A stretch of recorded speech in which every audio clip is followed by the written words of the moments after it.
Hello, this is Paul Humiller at Dream Guitars, and today I'm here with Danny Ellis.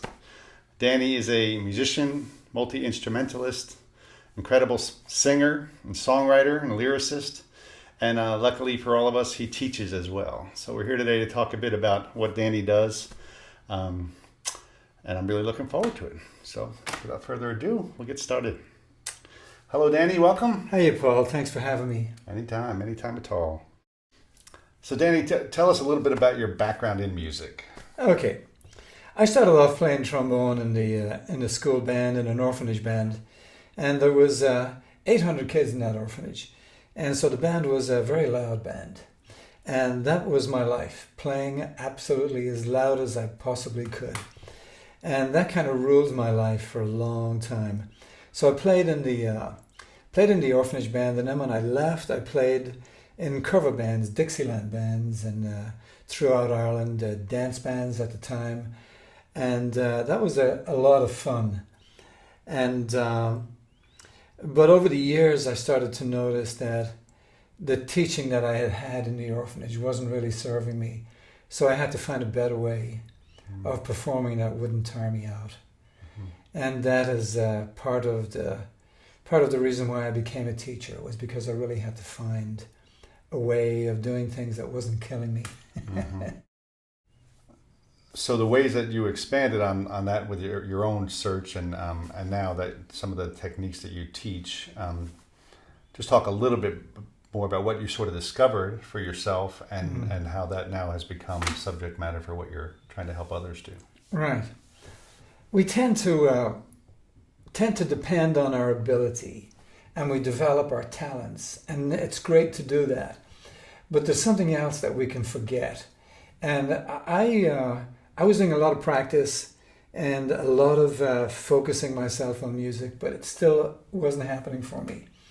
And one day I was at a recording session in Abbey Road Studios. I was doing a vocal session, and for some reason or another, I wasn't able to be what I wanted to be at that session. And, people were looking at their watches, and it's like a very expensive studio, And so I just would knuckle in and do my old orphan trick and just get in there and just like try again and try again and try again. And nothing was working, and everybody was a little bit upset, so was I. So I went into the drum booth, and I sat down in the drum booth and just kind of broke down. Something just kind of broke inside me, and I realized that I couldn't do it. At least not with the energy that I was trying to do it with. And that was probably the beginning of me developing an approach towards performing, towards singing, towards songwriting, towards pretty much anything to do with music. And it kind of had to do with me realizing that I can't do it like that. And I had to find another way inside me that was more surrendered. And that for me was a huge thing, just finding a surrendered approach to it. It's a wonderful discovery. Yeah, very, very, very beautiful. Takes the pressure off you, One thing we can really all do very well is nothing. And when we get to that place inside where we become very simple and we realize we don't know, and it's a feeling, it's an absolute feeling. And it permeates your voice, it permeates your playing, permeates your musicality. And I teach from that point of view, and I teach my students to get there first. That's great. Danny, the day that you and I met, it was at Warren Wilson College, the Swannanoa Gathering, and you were teaching there. And I had seen you perform the evening before, and you just melted everybody in the place with your song Shine and the incredible intensity of the lyric and your voice. It was mesmerizing. And the next day when I met you, I mentioned to you that I humbly also wrote songs, and but I also said that I had quite a few that over the years, many songs that I've written and never finished, and that sort of thing. And I remember you very clearly looked at me and said, "Paul, there's a reason for that." And I think that's talk a little bit about what she meant and how that is part of what you do.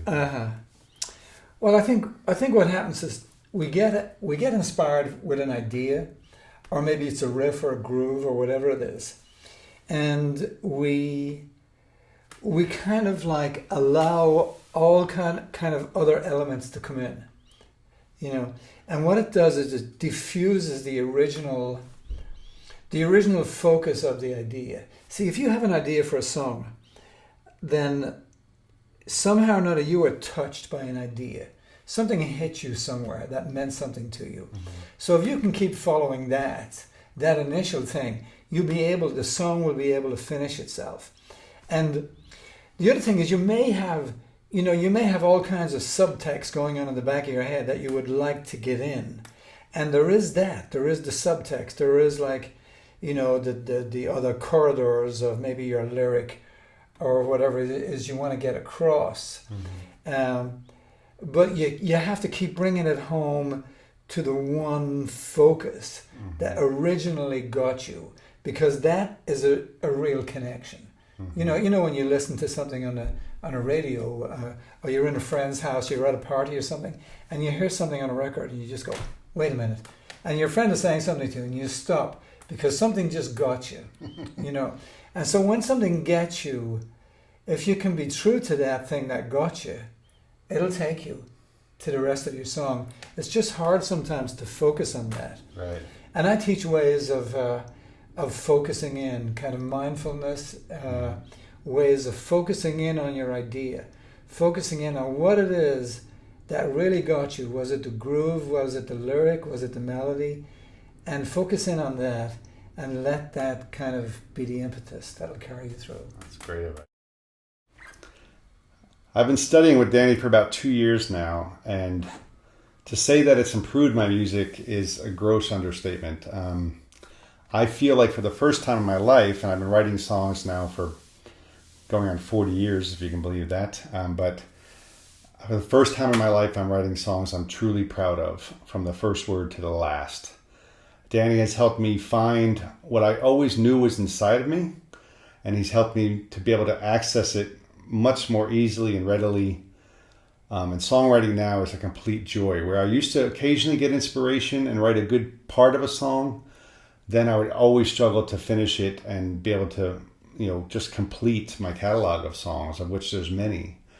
But through my work with Danny, I understand now what was holding me back. I'm very, very honest with myself about the song. I'm much more focused on what the song is and being true to it in every word and every chord and every melody note. When I play my songs for people now, the reaction is just, overwhelming. They're so moved and touched, and it's, for me as a musician, it's life-changing to be able to finally feel like my voice, I found it and I can access it and share it with other people. You were speaking a moment ago about being true to the idea of the song and being and following that. And one of the techniques that you showed me in one of our sessions together was the gaze and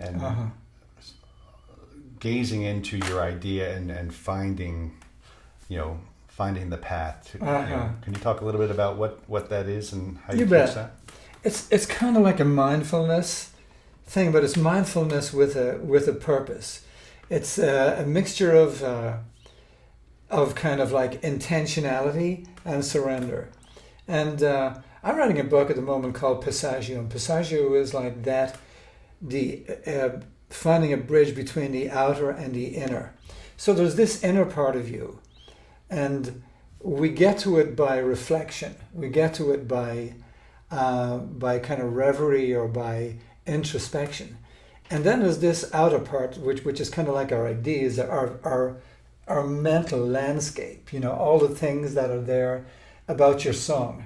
Mm-hmm. And what I can teach people to do, or students to do, and you've experienced it, is to sit very still and almost like gaze in reverie into your song.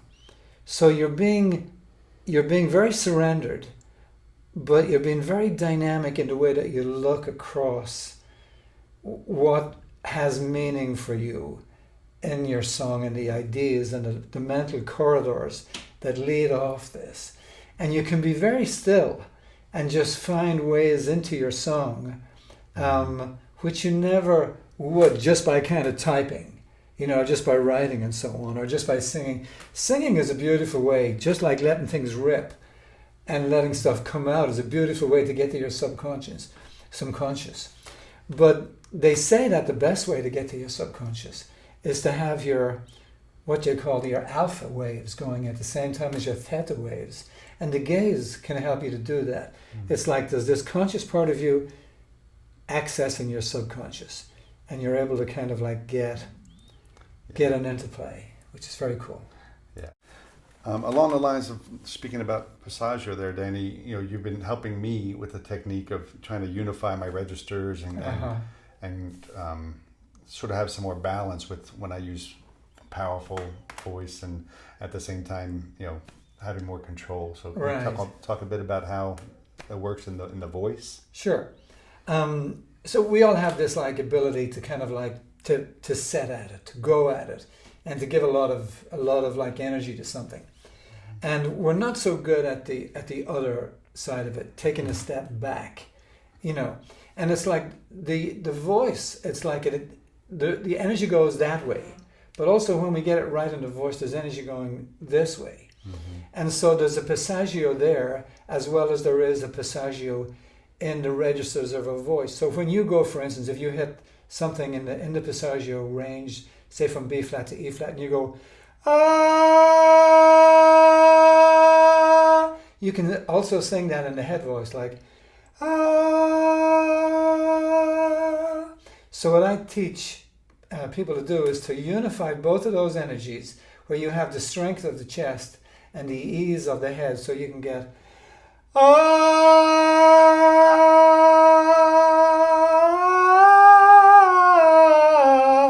so you get this middle voice, which has the ease of the head and the strength of the chest, and that also can cross over into our performance, into how dynamic we are and how surrendered we are, and it's just a matter of mixing those both energies. And again, mindfulness really helps to become aware of where you are with that. One thing it's really given me, I think, is a lot of confidence also. I'm singing higher notes than I have in the past, and feeling great about it when I'm on stage, like not worrying about, am I going to hit that one? So it's really, it has a wonderful benefit on all kinds of levels. So cool. It works. Cool.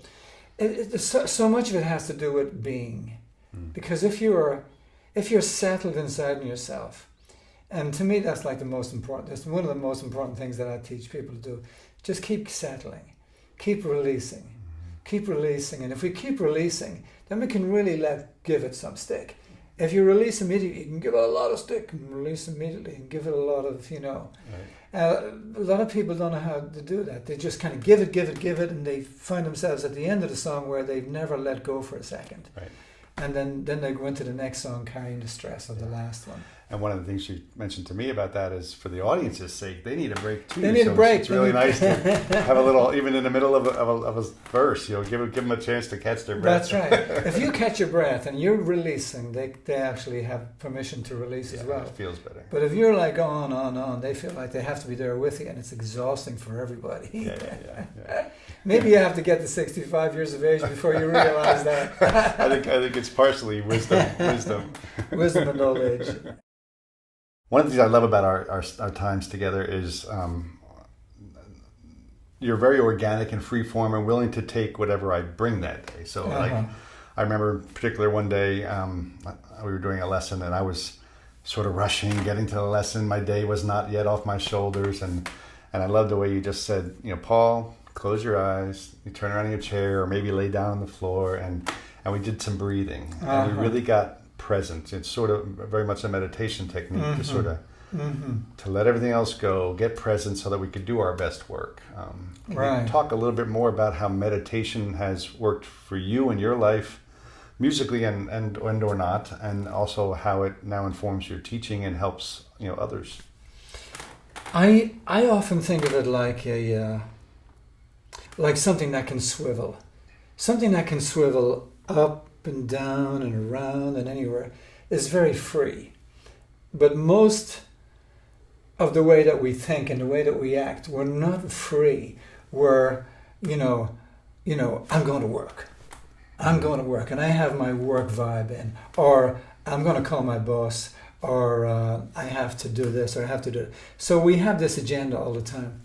When we put the agendas aside for a couple of minutes, even for a couple of seconds, and we just catch our breath, and we start to just feel, who we truly are without an agenda. Because who we are really doesn't have an agenda, like a child doesn't have an agenda. So if we can get there for a couple of seconds, we're very malleable, we're very kind of intelligent. And we can switch from here, and we can, flex from here. And it's much more easy for us to access our skills. Skills that we've put a lot of time into developing. Mm-hmm. I know one day we were with you and you were playing something, and we changed the energy a little bit in such a way as that suddenly all the years of training that you taught yourself was able to come to focus, And we did that with a little meditation and a little just owning up to your feeling, I mean, one of the simplest meditations is like, this is what I'm feeling. Mm-hmm. And it's always startling for me because the agenda of the day has such a fire to it that when I actually sit down and go, wait, what's going on? Okay, that's going on. Now I can play and sing. Yeah. Just sort of figuring out where you're at. That's right. And let your being, you probably already know most of this. Because you practice your instrument, you practice your voice, and but why aren't you able to access it? And that's the key, is just to get down. That's true. Do less to get more. Danny, tell us a little bit about what you enjoy about teaching in particular.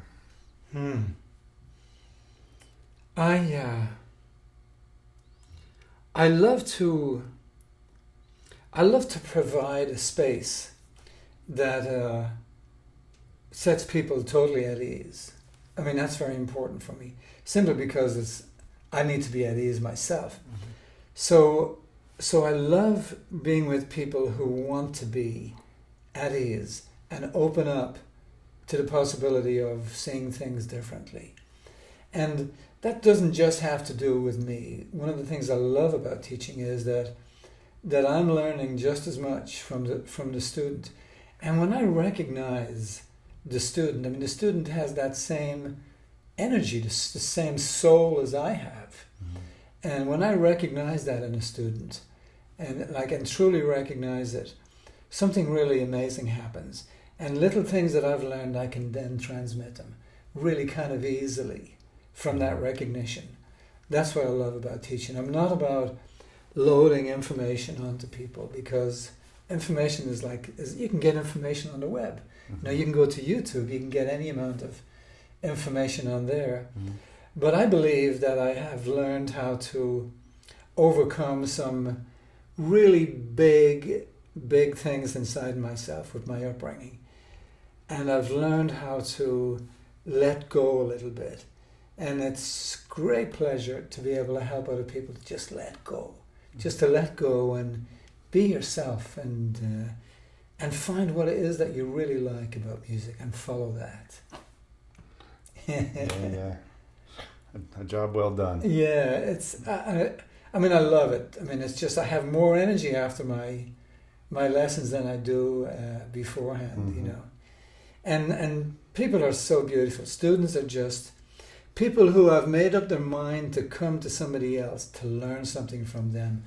Something amazing happens. It's like the teacher-student thing happens, and then magically the teacher-student thing is reversing. All the time in the lesson.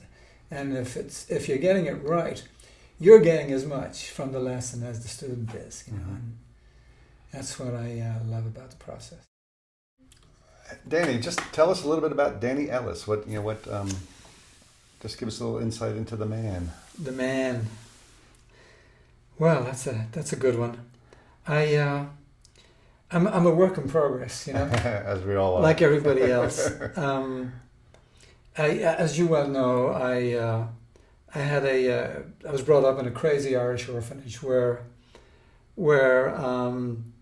the only way to get by was bluff and bluster and finagling and maneuvering and all the rest of it, and cheating at cards and lying and stealing.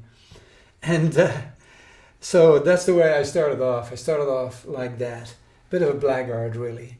And then when I left the orphanage, I started to realize that that wasn't going to work in the outside world. There were actually real people. I didn't know there was such thing as real, genuine people who were soft and open in their hearts. And I started to see that, and I started very slowly to change myself. It was very painful. It took me a long time before I even realized I need to change. I thought they were all crazy, and I thought they were pretending. I didn't know there was such a thing as true love, really, and true sincerity. And it took me a long time to realize that, and to start changing, and to start working towards finding out what is that thing which was there before all the impressions, before the orphanage impressions, before the post-orphanage, before I was a musician.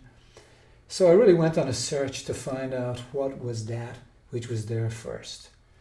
And by a lot of grace, a lot of hard work, and a lot of great influence from a lot of people, I think I've come a long way towards turning myself around into what is primal and real inside my heart.